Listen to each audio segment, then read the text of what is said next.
हां उद्या शाह साहेबांच्या शुभ हस्ते पुण्यामध्ये लोकमान्य टिळकांचा पुरस्कार दिला जातो. त्यावरती संजय राऊतांनी टीका केली आहे. ते म्हणतात की जे पुरस्कार देतात त्यांच्या बुद्धीची मला कीव येते. असं आहे ना, संजय राजाराम राऊतांनी आपल्या राजकीय लायकी आणि अवकातीप्रमाणे अशा पद्धतीचं वक्तव्य करावं.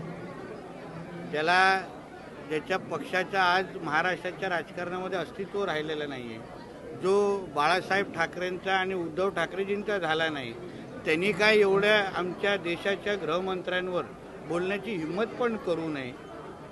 टिळक कुटुंबियांनी जो काही मान आदर आमच्या आदरणीय अमित शाह साहेबांना दिलेला आहे ते फार विचारपूर्वक केलेलं आहे.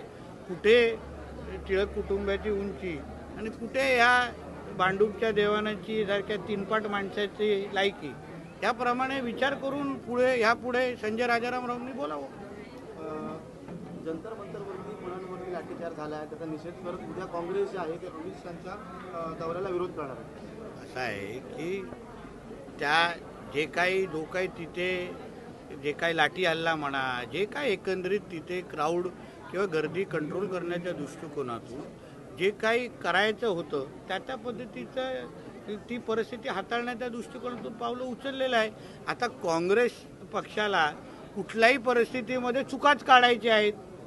त्यांच्या काळामध्ये होणारे नीटचे पेपरफुटी असो, त्यांच्या काळामध्ये ज्या पद्धतीने लोकांना अमानुष पद्धतीने लाठी हल्ले, ह्याचा पण कधीतरी हिशोब काढायला लागेल.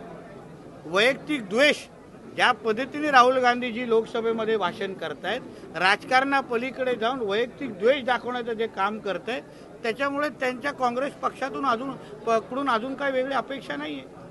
सर, अभिजित तिपके यांनी एकीकडे भाजपवर आरोप केला की भाजपचे नेते आपल्यावर धमकीचा आरोप केला आहे. दुसरीकडे दोन्ही शिवसेना जे आहेत ते अभिजित तिपके आपल्याकडे यासाठी रस्सीखेच चालू आहे. परत सांगतो, आमच्या आदरणीय देवेंद्र फडणवीस साहेबांच्या राज्यामध्ये कोणालाही कुठल्याही पद्धतीची धमकी येत असेल कोणालाही, तर त्याची सुरक्षेची जबाबदारी आमच्या राज्य सरकारची, आमच्या पोलिसांची आहे. त्यांनी अधिकृत जाऊन तक्रार द्यावी, त्यांनी पुरावे द्यावे की ह्या व्यक्तीने या नंबरवरून मला धमकी दिलेली आहे. आम्हाला आमच्या पोलिसांवर एवढा विश्वास आहे की निश्चित पद्धतीने त्यांना सुरक्षा पण देतील आणि संबंधितांवर कारवाई पण करतील. म्हणून अशी कुठलीही माहिती असेल तर कुठलाही वेळ न घालवता, मीडियासमोर न बोलता थेट पोलीस स्टेशनमध्ये जावं आणि पुढचं काम आमचे पोलीस खातं करेल. साहेब, आपण आपल्या भाषणात तुकाराम मुंडे यांच्या कामाचा गौरवाचं सांगितलं आहे.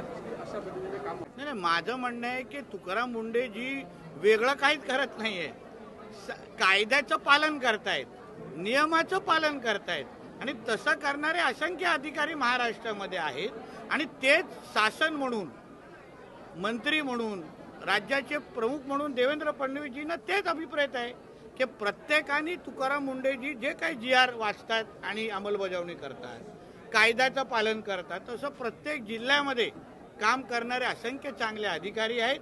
त्यांच्याचमुळेच आज राज्याला एक प्रगतशील राज्य म्हणून आमच्या महाराष्ट्राला ओळख मिळालेली आहे. त्यांचं सगळ्यांचं कौतुक करण्याचं काम मी भाषणातून केलेलं आहे. चला, थँक्यू.